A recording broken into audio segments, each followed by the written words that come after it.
नमस्कार, आदाब, सलाम, सत श्री अकाल। केम छो, कैसे काय केरो हाल है, केना छी यहाँ सब, कैसन वानी, हाउ आर यू, कैसे हैं आप लोग। मित्रों, आज के इस वीडियो में मैं चर्चा करने जा रहा हूँ एक विशेष जन्म कुंडली के बारे में। ये जिस व्यक्ति का कुंडली है उसने अपनी फीस जमा की है और उस व्यक्ति के कुंडली का संपूर्ण विश्लेषण मैं आज आपके सामने देने जा रहा हूँ। आइए अब इस कुंडली पर में चर्चा जो है सो आरंभ करते हैं और एक एक करके समझते हैं कि ये कुंडली क्या कहती है। इस कुंडली में मित्रों मैं 7 पॉइंट पर मैं चर्चा करूंगा। इसमें किस भाव का स्वामी कौन है, किस घर का मालिक किसको बनाया गया है, किसके अंदर में पत्नी को सुपुर्द किया गया है, पत्नी के घर का मालिक कौन है, धन के घर का मालिक कौन है, भाग्य के घर का मालिक कौन है, पुत्र के घर का मालिक कौन है। दूसरा पॉइंट जो मैं इस कुंडली में लेने जा रहा हूं वो है मारक और कारक ग्रह। मारक ग्रह कौन कौन से हैं इस कुंडली में और कारक ग्रह कौन कौन से हैं। तीसरा कि इसमें युति कौन कौन सी बन रही है। चौथा पॉइंट जो मैं इस कुंडली में लूंगा वो है कि उच्च का ग्रह कौन सा है और नीच का ग्रह कौन सा है। पांचवा, आपको महादशा और अंतरदशा के बारे में बताऊंगा कि इस कुंडली में अभी किसकी महादशा चल रही है उसका क्या रिजल्ट होगा और किसकी अंतरदशा चल रही है उसका क्या रिजल्ट होगा। छठा, इस कुंडली वाले व्यक्ति को कौन कौन से रत्न धारण करना चाहिए जिंदगी में और कौन कौन से नहीं। सातवां, और भी कुछ सामान्य उपाय जो है इसके बारे में भी मैं इस कुंडली में चर्चा आरंभ करूंगा। तो आइए वक्त को बर्बाद किए बिना सीधा चर्चा शुरू करते हैं। जैसा कि आप देख रहे हो मित्रों, ये जो कुंडली है वो वृषभ लग्न की है। वृषभ लग्न की ये कुंडली क्यों है, क्योंकि ये पहला जो घर है ये यहाँ पर में 2 लिखा हुआ है, इसलिए ये वृषभ लग्न की कुंडली है। अगर यहाँ पे 1 लिखा होता तो ये मेष लग्न की कुंडली होती। तो ये कुंडली वृषभ लग्न की है, यानी कि आपके शरीर का जो मालिक हो गया, पूरे बॉडी का जो मालिक हो गया वो शुक्रदेव हो गए मालिक, और शुक्रदेव के कंट्रोल में ये आपका पूरा का पूरा जो है सो कुंडली है। दूसरा जो घर होता है मित्रों, ये घर ये धन का होता है। तो आपके धन घर का जो मालिक हो गया, जिसके अंदर में आपके जीवन भर का जो धन है, आपका जमा पूंजी जो है, वहां पर में 3 लिखा हुआ है, यानी कि मिथुन राशि, यानी कि उसका स्वामी बुध, यानी कि इस घर का मालिक बुध हो गया। तीसरा, आपके पराक्रम का जो घर है, मेहनत का जो घर है, छोटे भाई बहन का जो घर है, उसका मालिक यहाँ पर में 4 लिखा हुआ है, यानी कि चंद्रमा हो गया। आपका जो विद्या, आपका जो ये माता का घर है, भूमि का घर है, वाहन का घर है, प्रॉपर्टी का घर है, वहां पर में 5 लिखा हुआ है, यानी कि इसका मालिक सूर्य हो गया। माता, भूमि, वाहन, प्रॉपर्टी ये सब सूर्य के अंदर में आपके जीवन के आ गए। यहाँ जो 6 लिखा हुआ है 5वें घर में, इस घर का मालिक 6 लिखा हुआ है, यानी कि बुध देव हो गए। ये कन्या राशि का घर हो गया, यानी कि आपका संतान, आपका विद्या, आपकी बुद्धि, आपका पेट, आपका अगर महिला है तो गर्भधारण स्थिति, आपका लव रोमांस, ये सब जो है जो बुध के कंट्रोल में आ गया। 7वां यानी कि छठा घर, यहाँ पे जो 7 लिखा हुआ है इसका मतलब हुआ कि ये आपका जो छठा घर है, 1 2 3 4 5 6, ये जो छठा घर है यानी कि ये रोग का घर है। ये रोग का घर है, इसके साथ साथ ये शत्रु का भी घर है, इसके साथ साथ ये कर्ज का भी घर है। तो ये आपके अंदर में कुंडली में शुक्र के अंदर में आ गया, जो कि आपके कुंडली का मालिक है। ये 7वां घर जो कि आपके पार्टनरशिप का है, जो कि आपकी पत्नी का है, जो कि आपके मूत्राशय स्थान का भी है। इन सब का मालिक मंगल हो गया, ये मंगल का घर हो गया।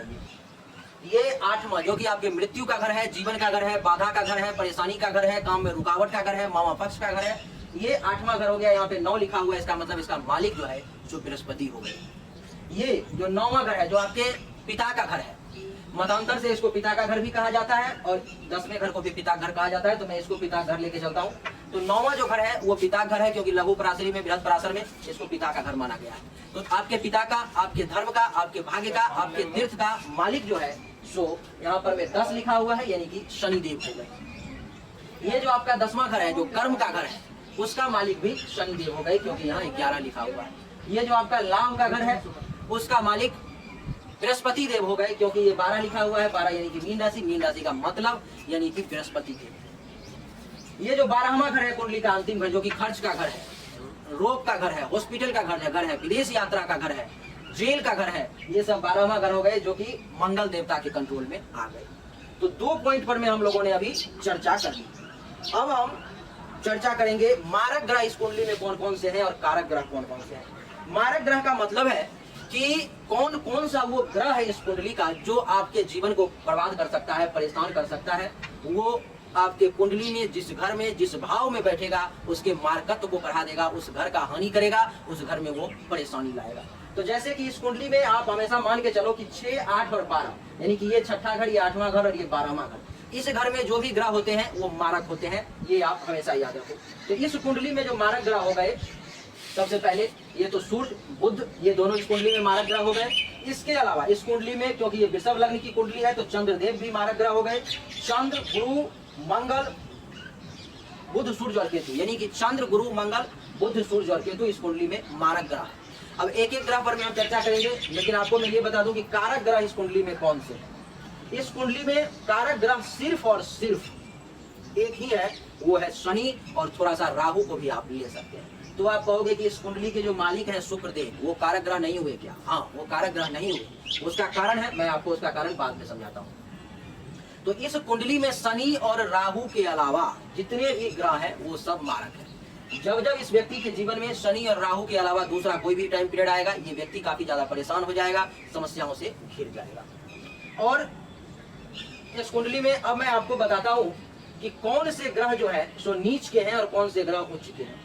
इस कुंडली में आपको एक और कमाल की चीज देखने को मिलेगी कि इस कुंडली में सूर्य तुला राशि में है, नीच का है। इस कुंडली में मंगल कर्क राशि का है, नीच का है। इस कुंडली में गुरु मकर राशि का है, नीच का है। इस कुंडली में शुक्र कन्या राशि का है, नीच का है। यानी कि सूर्य, मंगल, गुरु और शुक्र ये चारों के चारों नीच के हो गए। यानी कि जब भी इसका टाइम पीरियड आएगा इस व्यक्ति के जीवन में, तो आप ये मान करके चलें कि ये ग्रह जो है सो अपना नीचता दिखाएगा, उस घर को डैमेज करेगा। जिस घर पर में इसकी दृष्टि जाएगी उस घर को भी ये डैमेज करेगा। अब आइए चर्चा शुरू करते हैं ग्रह के बारे में। इस कुंडली में कौन सा ग्रह कब कब क्या क्या फल देगा, हम चर्चा आरंभ करेंगे।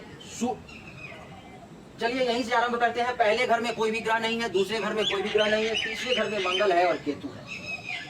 तो मंगल जो है मित्रों इस कुंडली में मारक ग्रह है और नीच का भी है। इसलिए आपको चाहिए कि कभी भी जिंदगी में मंगल का रत्न धारण नहीं करना है। अगर आपने मंगल का रत्न धारण कर लिया, अगर आपको किसी अज्ञानी पंडित ने, ज्योतिष ने, जिसके पास ज्योतिष का थोड़ा भी ज्ञान नहीं होगा, वो आपको मंगल का रत्न अगर धारण करवा दिया, कहा भैया मंगल की महादशा चल रही है, अंतरदशा चल रही है, आप बहुत परेशानी में हो, मंगल का रत्न धारण कर लो, आपका सब अच्छा हो जाएगा।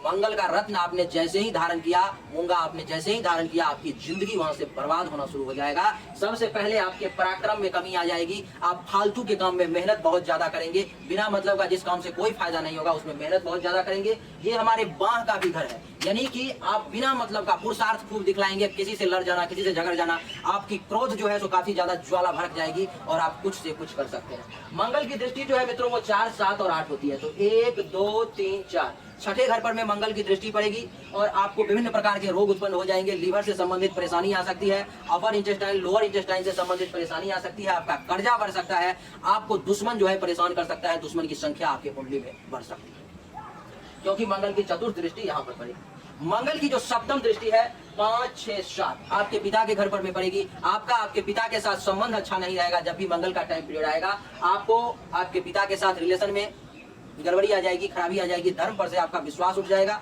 यकीन मानिए आप उस समय में आपका भाग्य साथ नहीं देगा और तीर्थ वगैरह जाने की तो कोई बात ही नहीं है। ये जो 9वां घर है वो जांग का भी घर है, जिसके कारण से जांग में चोट लग सकती है, फ्रैक्चर हो सकता है, इस प्रकार की संभावना है।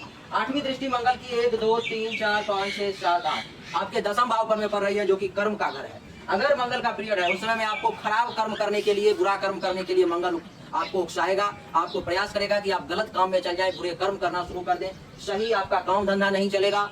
ये क्योंकि कर्म का घर है, ये तो कर्म आपका अच्छा नहीं हो पाएगा। उसमें में काम धंधा बिल्कुल जीरो पर में आउट हो जाएगा। आप कितने बड़े बिजनेसमैन क्यों ना हो, आपका काम नहीं चल पाएगा। ये तो मंगल का फल हो गया। अच्छा, मंगल जो है इस कुंडली में मित्रों 13 डिग्री पर में है, यानी कि संपूर्ण फल देने में सक्षम है। ये 12 डिग्री से 18 डिग्री के अंदर में अगर कोई भी ग्रह आता है तो वो 100% फल देने में सक्षम है। और मंगल का पीरियड जब आपके कुंडली में आएगा, आपको मैं बताता हूं कि भूल से भी आप मूंगा ना पहने, नहीं तो उस समय से, उस वक्त से आपकी जिंदगी में विभिन्न प्रकार के परेशानी को आपने निमंत्रण दे दिया है। अब केतु पर में चर्चा करते हैं, क्योंकि तीसरे भाव में केतु भी बैठा हुआ है। केतु इस कुंडली में वैसे 0 डिग्री पर में है, बहुत ज्यादा पावरफुल नहीं है, लेकिन फिर भी 0 डिग्री पर में है, लेकिन 25% रिजल्ट देने में ये सक्षम है। बहुत सारे लोग कहेंगे कि 0 डिग्री पर में है वो तो एकदम बालक है, 1 साल का 2 साल का बच्चा है, वो क्या कर सकता है? कर सकता है। 25% रिजल्ट देने में सक्षम है। जब भी केतु का टाइम पीरियड आएगा मित्रों, आप यकीन मानिए आपका समय बुरा चलने लगेगा। एक तो ये मंगल ये चंद्रमा के घर में बैठा हुआ है, जो कि बहुत ज्यादा खराब है, इसके लिए ठीक नहीं है। और आपको मैं बता दूं कि केतु के समय में भी आपको फालतू के कामों में उलझ जाओगे। जो जरूरत का काम है उस पर में आपका ध्यान नहीं जाएगा, बिना मतलब के फालतू के कामों में आप उलझ के रह जाओगे और कोई भी सही काम आप नहीं कर पाओगे। केतु की सीधी दृष्टि, पूर्ण दृष्टि आपके भाग्य भाव पे पिता पर में पड़ रही है। भाग्य का सपोर्ट नहीं मिलेगा, पिता के साथ संबंध खराब हो जाएगा और बहुत ज्यादा परेशानी आएगी, मानसिक अशांति से उस समय में आप गुजरोगे। आपको मैं और भी बता देता हूँ मित्रों, केतु की जो दृष्टि होती है वो 5, 7 और 9 होती है। तो इसकी नवम दृष्टि जो है 8, 9 आपके लाभ भाव पर में पड़ेगी, जिस कारण से आपका लाभ भी उस समय में चौपट हो जाएगा। आप पैसा जो है सो बनाने का कोशिश करेंगे लेकिन बना नहीं पाएंगे। कितना भी आप कोशिश कर ले आपको पैसा की प्राप्ति नहीं हो पाएगी। और पंचम दृष्टि 1, 2, 3, 4, 5 आपके पत्नी के घर पर में पड़ेगा, जिसके कारण से पति पत्नी के बीच में संबंध खराब होने की स्थिति उत्पन्न हो सकती है। विच्छेद तक हो सकता है संबंध, पति पत्नी के बीच में तलाक की स्थिति उत्पन्न हो सकती है। अगर किसी पार्टनर के साथ बिजनेस करोगे तो वो पार्टनर धोखा दे देगा और बिजनेस आपका डूब जाएगा, इसकी संभावना है। अब जो है मित्रों हम आगे बढ़ते हैं और चौथे घर में कोई ग्रह नहीं है, पंचम भाव में शनि और शुक्र है। तो शनि जो है इस कुंडली में बहुत ही अच्छा है, योग कारक ग्रह है। शनि का जब टाइम पीरियड आएगा आपको खूब लाभ मिलने की जो है जो संभावना दिखाई दे रही है। जैसे कि शनि आपके पेट पर में बैठा हुआ है, ये पंचम भाव पेट का भी है, तो पेट आपका काफी मजबूत होगा। किसी भी चीज को पचाने की क्षमता जो है आप में वो कमाल की होगी। यानी कि पेट से संबंधित ज्यादातर परेशानी को शनि जो है सो डिस्ट्रॉय कर देगा, गायब कर देगा, क्योंकि शनि 6 डिग्री पर में है और लमसम 50% रिजल्ट देने में ये सक्षम है। शनि आपके कुंडली में राजयोग कारक है। शनि की दृष्टि जो है सो 1, 2, 3 तीसरी दृष्टि पड़ी सप्तम भाव पर में, जिसके कारण से उस समय शनि के पीरियड में आपका काम धंधा बहुत बढ़िया चलेगा, खूब पैसा कमाओगे। दैनिक रोजगार के क्षेत्र में जैसे कहते हैं जिस औकात का व्यक्ति है, जिस हैसियत का व्यक्ति उस वक्त में है, उसको उस हिसाब से पैसा आना शुरू हो जाएगा। अगर कोई लाख रुपया महीने में कमा रहा है तो शनि का पीरियड आएगा तो वो 10 लाख रुपया महीना कमाना शुरू कर देगा। कोई 500 रुपया अगर रोज शनि वैसे कमा रहा है, शनि का पीरियड आएगा 1000 रुपया, 1500, 2000 रुपया कमाना शुरू कर देगा। तो शनि की तीसरी दृष्टि आपके रोजगार पर में पड़ रही है, बहुत अच्छा रहेगा, रोजगार बढ़िया चलेगा। पत्नी का घर है, पति पत्नी के बीच में संबंध को बहुत अच्छा बना करके रखेगा शनि की जो है सो 1, 2, 3, 4, 5, 6, 7 शनि की सप्तम दृष्टि आपके लाभ भाव पर में पड़ रही है, जिसके कारण से आपको शनि के पीरियड में जो है सो लाभ की भी खूब प्राप्ति होगी। पैसा खूब दबा के कमाओगे, बहुत रुपया आएगा और आपके जिंदगी में शनि ही एक ऐसा ग्रह है इस कुंडली में जो आपकी जिंदगी को सुचारू रूप से पार लगा सकता है। पर्याप्त पैसा आएगा, जिधर से जाओ उधर से देखो अचानक से पैसा आ जाएगा, आपको समझ में ही नहीं आएगा, क्योंकि ये अनसर्टेन गेन का भी घर है और अनसर्टेन अचानक से धन प्राप्ति हो जाएगी। आपको कहीं पर में काम किया, कोई ऐसे ही 10,000 दे दिया, कोई 20,000 दे दिया, कोई 5 लाख रुपए दे दिया, अचानक से कहीं देकर के भूल गए थे, डूब गया था पैसा, वो वापस आ गया, रास्ते में जा रहे हो कहीं मिल गया कुछ पैसा। इस प्रकार की चीजें शनि के पीरियड में आपको खूब प्राप्त होगी, खूब लाभ जो है सो यहाँ पर शनि के पीरियड में आपको होगा। शनि की जो दसम दृष्टि है मित्रों 1, 2, 3, 4, 5, 6, 7, 8, 9, 10 धन के घर पर में खूब पैसा जमा कर पाओगे। शनि का पीरियड आएगा, पर्याप्त पैसा जमा होगा और एक धनवान व्यक्ति के रूप में उस समय में आपका परिचय होगा और पर्याप्त पैसा जो है आपके पास में हो पाएगा। तो ये तो शनि का होगी। शुक्र जो है मित्रों इस कुंडली में यहाँ पर में ये नीच का हो गया। हाँ, अगर आप चाहो तो शनि का रत्न जो है जो मैंने पहन रखा है ये नीलम है। नीलम अगर सक्षम हो तो आप धारण कर सकते हो, नहीं धारण करने में सक्षम हो तो नीली धारण कर लो, बहुत सस्ता में रत्न आ जाएगा, उसको धारण कर लो। वो भी धारण करने में सक्षम नहीं हो तो ब्लैक स्टोन धारण कर लो, वो भी आपके लिए ठीक रहेगा। वो भी सक्षम नहीं हो तो शनिवार के दिन हनुमान जी को पूजा करो, शनिवार के दिन शनिदेव के मंदिर में सरसों के तेल का दीपक जलाओ, शनि चालीसा का पाठ करो, आपके लिए अच्छा रहेगा। काली गाय को खाना खिलाओ, आपके लिए बेहतर रहेगा। अब बात करते हैं शुक्र की। शुक्र मित्रों 28 डिग्री पर में है, वृद्धावस्था में है, बहुत कुछ करने में तो सक्षम नहीं है, लेकिन फिर भी नीच का है। यहाँ पर में कन्या राशि घर में शुक्र नीच का हो जाता है, जिसके कारण से अगर आपने इस समय में शुक्र के पीरियड में अगर आपने शुक्र का रत्न किसी ने आपको पंडित ने धारण करवा दिया कि भैया शुक्र का रत्न धारण कर लो, क्योंकि शुक्र तो आपके कुंडली का मालिक है, आप धारण कर लो, आप तो खूब राजा बन जाओगे, खूब सुख सुविधा की प्राप्ति होगी, तो समझ लो कि वहां से आपका बर्बादी शुरू हो गया। यानी कि शुक्र का रत्न तो आपको कतई धारण नहीं करना है। ये जो है मित्रों यहाँ पर में शुक्र आपके पंचम भाव में बैठा हुआ है। जब भी शुक्र का टाइम पीरियड आएगा तो शुक्र के टाइम पीरियड में पेट से संबंधित परेशानी का आपको सामना करना पड़ेगा। आपको अचानक से धन हानि का योग बन रहा है, अचानक से पैसा बर्बाद हो सकता है आपका, आपके परिवार का। शुक्र की जो है सो 1, 2, 3, 4, 5, 6 सप्तम दृष्टि लाभ भाव पर में पड़ रही है। आपका इनकम का सोर्स रुक जाएगा, पैसा कमाने का जो माध्यम आपके घर में लोग होंगे उनका पैसा कमाना धीरे धीरे बंद हो जाएगा, लाभ नहीं होगा, आय नहीं होगा, सिर्फ पैसे की बर्बादी होगी। तो ये शुक्र के समय में ये फल आपको भोगना पड़ेगा। अब बात करते हैं सूर्य की। सूर्य मित्रों तुला राशि में नीच का हो जाता है, जिस कारण से जब भी सूर्य का टाइम पीरियड इस कुंडली में इस बालक के कुंडली में आएगा, सूर्य 15 डिग्री पर में है, संपूर्ण फल देने में सक्षम है, जिसके कारण से जो है तो सूर्य का जब भी टाइम पीरियड आएगा वो व्यक्ति पेट से संबंधित बीमारी से परेशान हो जाएगा, उसको अपर इंटेस्टाइन अथवा लोअर इंटेस्टाइन में कुछ परेशानी आ सकती है, लीवर से संबंधित परेशानी आ सकती है, दुश्मन उसका जागृत हो जाएगा, बहुत सारा दुश्मन बन जाएगा। ये व्यक्ति सूर्य के पीरियड में कर्ज में जा सकता है और आपको बता दूं तो इस समय में इसको कोई भयंकर बीमारी के चपेट में भी व्यक्ति आ सकता है। इसलिए और इस समय में अगर किसी ने अधूरे पंडित ने किसी ज्योतिष ने आपको बता दिया कि सूर्य का माणिक्य धारण कर लो, सारा कष्ट दूर हो जाएगा। यकीन मानो मेरा कि सूर्य का मानी कि अगर आपने धारण कर लिया तो सारा कष्ट दूर हो या ना हो, आप जरूर दूर हो जाओगे। यानी कि आपका सब कुछ चला जाएगा, बर्बाद हो जाओगे आप पूर्ण रूप से। सूर्य की जो है दृष्टि मित्रों सप्तम दृष्टि पर रही है 1 2 3 4 5 6 7। आपके व्यय भाव पर में जब भी सूर्य का पीरियड आएगा पैसे की बहुत बर्बादी होगी, बहुत फालतू का खर्चा होगा, हॉस्पिटल के खर्चा का योग बन जाएगा, जेल जाने का योग भी उस समय में बन जाएगा, विदेश जाने का भी योग बन सकता है, लेकिन वहाँ पे आपको लाभ नहीं मिलेगा और रोग बीमारी में आपका खर्चा बहुत होगा। सूर्य के बाद बात करते हैं बुध की। बुध इस कुंडली में मित्रों अस्त का है, जिसके कारण से सूर्य के कारण बुध अस्त का है, सूर्य के साथ आ गया और बुध अस्त का हो गया और बुध भी जो है अस्त का हो गया। इसलिए बुध का आप रत्न धारण कर सकते हो। जिंदगी में बुध का रत्न अगर धारण करोगे तो वो आपको पैसा देगा, क्योंकि बुध इसमें पंचम भाव का स्वामी है, धन भाव का स्वामी है। बुध का रत्न अगर जो मैंने ये ग्रीन वाला पन्ना धारण कर रखा है, ये अगर धारण करते हो आप तो आपको धन जमा हो सकता है, आपके जीवन में विद्या की प्राप्ति हो सकती है, आपको संतान से आपका बन सकता है, प्रेम में भी सफलता आपको मिल सकती है, क्योंकि ये रोमांस का घर भी है। तो बुध का रत्न आप धारण कर सकते हो और शनि का रत्न धारण कर सकते हो। बुध की जो दृष्टि है मित्रों इस कुंडली में 1 2 3 4 5 6 7 सप्तम दृष्टि पर रही है द्वादश भाव पर में, जिसके कारण से बुध का जब समय आएगा थोड़ा सा खर्चा वगैरह को वो रोकने का प्रयास करेगा। अगर आप सही से आपने काम किया तो अगर खर्चा होता भी है तो बुध के पीरियड में आपको फायदा होगा और आप बढ़िया पैसा बना पाओगे। अब बात करते हैं बुध के बाद सप्तम अष्टम भाव में कोई नहीं है, नवम भाव में गुरु है। गुरु इस कुंडली में मित्रों जो है सो नीच का हो गया और मारक भी है। इसमें दो कंडीशन यहाँ पर में अप्लाई हो रहा है, एक तो गुरु नीच का हो गया, दूसरा मारक है। तो जिस कारण से गुरु का जब भी टाइम पीरियड आएगा, वैसे गुरु को कहा गया है कि ये हमेशा अच्छा फल ही देते हैं, लेकिन ये सच्चाई नहीं है, ये पूर्ण सच्चाई नहीं है, मेरा अनुभव बता रहा हूँ। गुरु अगर नीच के हो गए, गुरु अगर मारक है कुंडली में, तो निश्चित रूप से वो बुरा करेंगे। और उस समय में अगर आपने गुरु का पुखराज धारण कर लिया, किसी ने आपको पहना दिया कि भैया पुखराज धारण कर लो, आपके कुंडली में तो गुरु जो है सो लाभ भाव के स्वामी है, लाभेज हैं। जैसे ही पुखराज धारण करोगे आपको तो पैसा आना शुरू हो जाएगा, लाभ ही लाभ होगा। भूल से भी जिंदगी में पुखराज धारण मत करना, अगर कर लोगे धारण तो वहीं से आपकी बर्बादी शुरू हो जाएगी और फिर भगवान भी आपको नहीं बचा पाएंगे।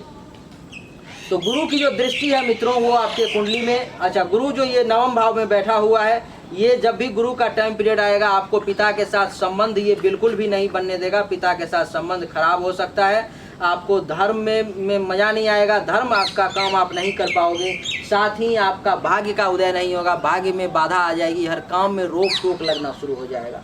गुरु की दृष्टि जो है सो 5 7 9 होती है, तो 1 2 3 4 5 आपके खुद के मस्तक पर में गुरु की दृष्टि आ जाएगी, जिसके कारण से आपका दिमाग स्थिर नहीं रहेगा, बुद्धि सही से काम नहीं करेगी और जिस कारण से आप गलत निर्णय लोगे, मानसिक रूप से आप परेशान रहोगे।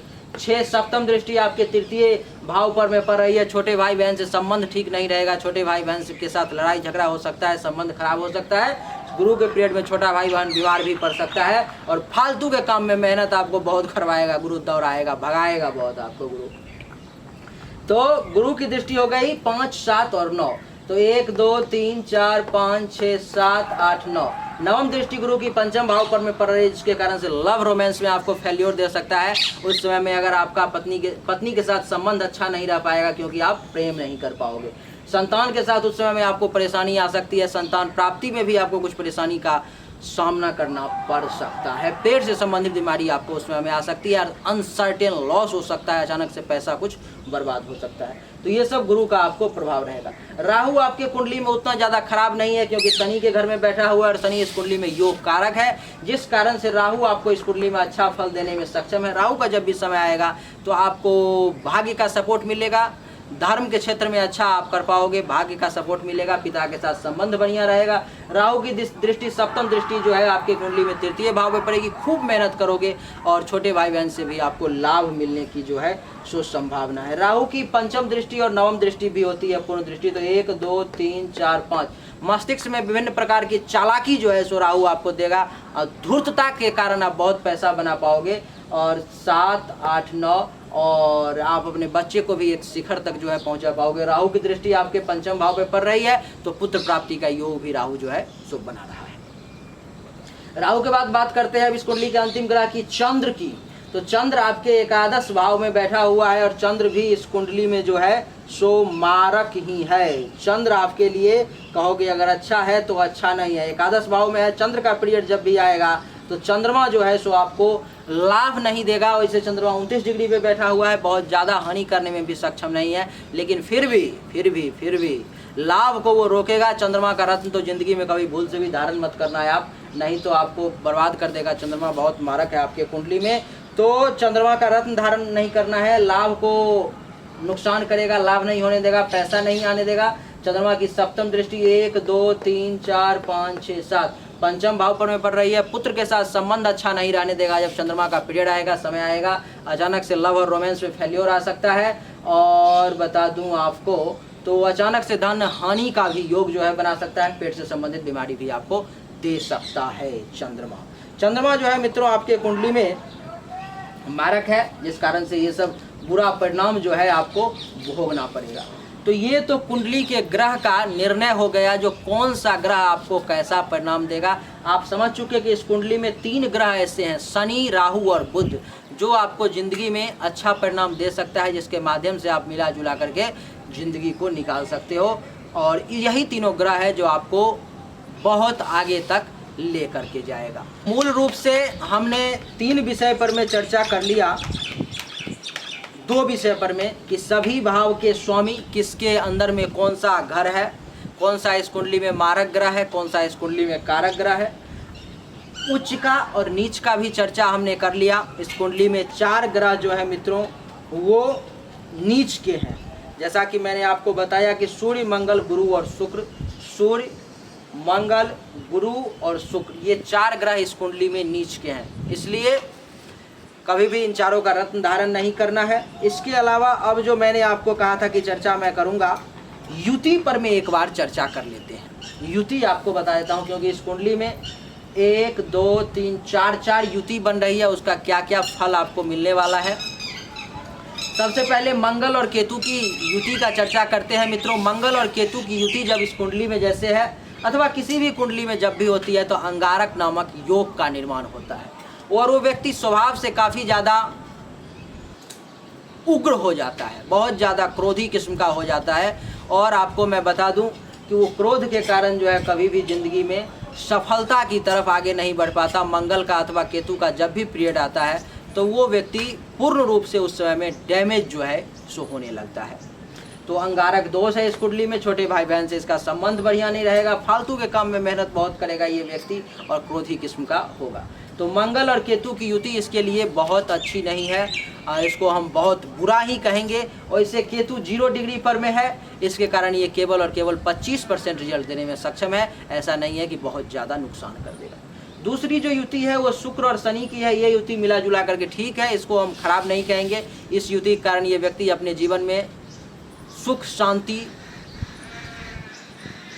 भौतिक सुख, भाग्य का सपोर्ट, कर्म करके अपने जिंदगी को चलाना, ये सब जो है ये प्राप्त कर सकता है। तो शनि और शुक्र की युति इसके कुंडली में इसको अच्छा परिणाम देगी, लेकिन कब, जब शनि का पीरियड आएगा तभी सिर्फ इसको अच्छा परिणाम मिलेगा। शुक्र के पीरियड में इसको बढ़िया परिणाम नहीं मिलेगा, क्योंकि शुक्र इस कुंडली में नीच का है। अब बात करते हैं सूर्य और बुध, बुधादित्य राजयोग की। जो लोग देखते होंगे कुंडली, उनमें से जिनको कुंडली का नॉलेज अच्छा होगा, जो सही में विद्वान होंगे, उनकी तो मैं नहीं कह सकता, लेकिन जो लोग विद्वान नहीं होंगे, जिनको कुंडली की आधी अधूरी नॉलेज होगी, वो कहेंगे कि इस कुंडली में बुधादित्य नामक महाराज योग है। इस कुंडली में कभी भी 6ठे भाव में सूर्य और बुध बैठा हुआ है, जिस कारण से बुधादित्य नामक राजयोग कभी भी एप्लीकेबल नहीं होगा। आप उसको कह दोगे जो बुधादित्य राजयोग है, बउआ, बच्चा, बेटा, तुम्हारे कुंडली में बुधादित्य राजयोग है, धन दौलत रुपया पैसा का अंबार लग जाए, कभी नहीं लगेगा। क्यों? क्योंकि एक तो इस कुंडली में बुध अस्त का है, दूसरा ये भाव गलत है, जिस कारण से, और तीसरा ये सूर्य इस कुंडली में नीच का है। तो बुधादित्य नामक राजयोग इस कुंडली में एप्लीकेबल कभी नहीं होगा।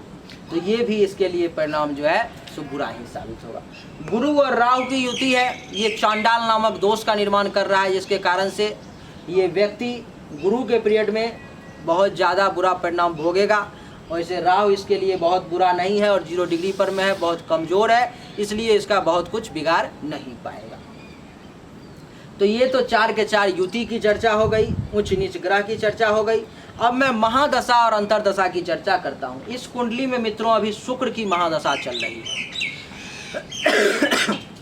और शुक्र की महादशा के कारण ये आप देख रहे हो शुक्र पंचम भाव में है और शुक्र की महादशा चल रही है, इसलिए ये जिस व्यक्ति का कुंडली है वो व्यक्ति पढ़ाई लिखाई में बिल्कुल भी मन नहीं लग रहा है उसका, अथवा वो व्यक्ति पढ़ाई लिखाई में उसका मन लगेगा ही नहीं, क्योंकि ये शुक्र यहाँ पर में नीच का बैठा हुआ है इस घर में और शुक्र का पीरियड चल रहा है। इसको पेट से संबंधित परेशानी बार बार आ सकती है, इसको और इसके घर में भी पेट से संबंधित परेशानी बार बार आ सकती है। इसको विद्या बुद्धि का सपोर्ट नहीं मिलेगा अभी शुक्र, क्योंकि बहुत लंबे समय तक होता है, 20 साल शुक्र की आयु होती है। तो जिस कारण से इस कुंडली में इसको लव में भी फेल्योर का योग बन रहा है, लव रोमांस में भी जो है सो फेल्योर इसको मिलेगा, बढ़िया मज़ा नहीं आएगा इसको लव में। और आपको बता दूं कि अचानक से धन हानि भी शुक्र के कारण इसको हो सकती है। शुक्र की दृष्टि जो है सो 1 2 3 4 5 6 7 सप्तम दृष्टि लाभ भाव पर में पड़ रही है, जिसके कारण से इसके घर में हानि का योग बन रहा है इस बच्चे के माध्यम से, अथवा इस बच्चे के कारण, अथवा इस बच्चे के भाग्य के कारण इसके परिवार में धन हानि का प्रबल योग होगा और ये बच्चा जो है सो धन लाभ अभी नहीं कर पाएगा। ये बड़े भाई बहन का घर है तो बड़े भाई बहन पर में भी खतरा हो सकता है, बड़े भाई बहन का हेल्थ वाइज इशू आ सकता है, बड़े भाई बहन के साथ कुछ अप्रिय घटना घटित हो सकती है। तो ये सब जो है सो शुक्र के कारण इसको निगेटिव प्रभाव को झेलना पड़ेगा। शुक्र के महादशा में मित्रों अभी जो है सो चंद्र की अंतरदशा चल रही है, जिसके कारण से हानि का तो फिर से योग बन रहा है, क्योंकि चंद्र में यहाँ पर में बैठा हुआ है एकादश भाव में, वैसे 29 डिग्री पर में बैठा हुआ है, बहुत कुछ कर पाने में सक्षम नहीं है, बहुत कुछ नुकसान नहीं करेगा, लेकिन फिर भी करेगा, 25% ही रिजल्ट देगा, लेकिन देगा। तो ये धन हानि का योग बनाएगा, लाभ नहीं परिवार में होने देगा, पैसा नहीं आने देगा और बड़े भाई बहन के साथ कलह करवाएगा, अच्छा रिलेशन नहीं रखेगा, बड़े भाई बहन का स्वास्थ्य खराब हो सकता है। और चंद्र की सप्तम दृष्टि पंचम भाव में पड़ रही है, जिसके कारण से शुक्र से संबंधित जितनी भी निगेटिव बातें हमने बताई वो सब जो है चंद्रमा में भी लागू होगी। तो ये हो गए इसके अभी शुक्र के महादशा में चंद्र की अंतरदशा चल रही है उसका प्रभाव। अब बात आती है कि इसको कौन सा रत्न जिंदगी में धारण करना चाहिए और कौन सा नहीं। इस व्यक्ति को केवल शनि और बुध यानी कि नीलम, नीली अथवा पन्ना, ओनिक्स, शनि का और बुध का ये रत्न अपनी ज़िंदगी में धारण कर सकता है, ये इसके लिए काफ़ी ज़्यादा बेनिफिशियल रहेगा। बाकी अगर इसने ज़िंदगी में कोई भी रत्न धारण किया तो इसके लिए वो बर्बादी का कारण बन जाएगा। अब बात आती है कि उपाय क्या करना है इस बंदे को, जिससे कि इसका ज़िंदगी सही तरीके से निकल जाए, क्योंकि ज़िंदगी काफ़ी संघर्ष में है। तो इसके लिए इस बंदे के लिए उपाय ये है मित्रों कि अभी ये दैनिक रूप से शुक्र के मंत्र का ओम शुंग शुक्राय नमः, ओम शुंग शुक्राय नमः, इस मंत्र का जाप करे, रोज एक माला कम से कम। चंद्र के मंत्र का जाप करे, ओम चंद्रमसे नमः, इसकी ज़िंदगी सही कटेगी। दूसरा उपाय इसके लिए ये है कि शुक्रवार के दिन घी का दान करे, दही का दान करे, इसके लिए अच्छा रहेगा। सोमवार के दिन दूध का दान करे, इसके लिए अच्छा रहेगा। और मंदिर में जाकर के इसको एक मैं और उपाय बता देता हूँ, सोमवार को और शुक्रवार को व्हाइट कलर का चंदन जो है सो ये लगाए लोगों को, जितने लोगों महादेव के मंदिर में आए उनको चंदन व्हाइट कलर का लेकर के लगाए, उनसे आशीर्वाद ले, इनका जीवन वाकई में बदल जाएगा। क्योंकि कहा गया है कि व्यक्ति का आशीर्वाद जो है सो बहुत ज़्यादा पड़ता है, और व्हाइट कलर का चंदन उनको लगाएगा, यानी कि व्हाइट कलर को ये डोनेट करता जा रहा है, दान करता जा रहा है, जिसके कारण से जो है शुक्र और चंद्र का बुरा प्रभाव इसके ऊपर से कम हो जाएगा। तो यही थी मित्रों इस कुंडली की जानकारी। उम्मीद करता हूँ कि आपको समझ में आ गया होगा। बहुत लंबी विश्लेषण हो गई। इस बंदे का पैसा हमारे पास में केवल 500 रुपया ही जमा हुआ था, लेकिन हमने इसलिए इतना विशेष विश्लेषण किया है क्योंकि आप लोगों को भी कुंडली देखना आए, आप समझ सकें कि कुंडली आखिर कैसे देखी जाती है। अगर आप भी अपनी कुंडली दिखवाना चाहते हैं मुझसे और ऐसे ही विश्लेषण करवाना चाहते हैं यूट्यूब पर में, तो आपको मेरा नंबर मैं दे देता हूं। मेरा व्हाट्सएप नंबर है 7062757996। इस नंबर पर में व्हाट्सएप करें, वैसे आपको डिस्क्रिप्शन में भी नंबर मिल जाएगा अथवा वीडियो में भी आपको लिखा हुआ दिखाई दे रहा होगा। तो इस नंबर पर में व्हाट्सएप कर दें। आपकी कुंडली देख करके मैं अगर संभव हो सका तो ऐसे ही यूट्यूब पर मैं बता दूंगा, नहीं तो आपको कॉल करके जानकारी दे दी जाएगी। उम्मीद करता हूं आप सभी को बहुत अच्छा लगा होगा, समझ में आ गया होगा। अगर अच्छा लगा तो इस वीडियो को लाइक करें, शेयर करें, सभी व्हाट्सएप, फेसबुक, इंस्टाग्राम पर में शेयर कर दें ताकि सब लोग जान सकें कि आखिर कुंडली कैसे देखा जाता है। अगर आप नए हैं, आपने चैनल को सब्सक्राइब नहीं किया है तो सब्सक्राइब करके इसके बेल आइकन के बटन को दबा दें। एक बार फिर से आप सभी का बहुत बहुत धन्यवाद। Thank you so much. जय हिंद, वंदे मातरम।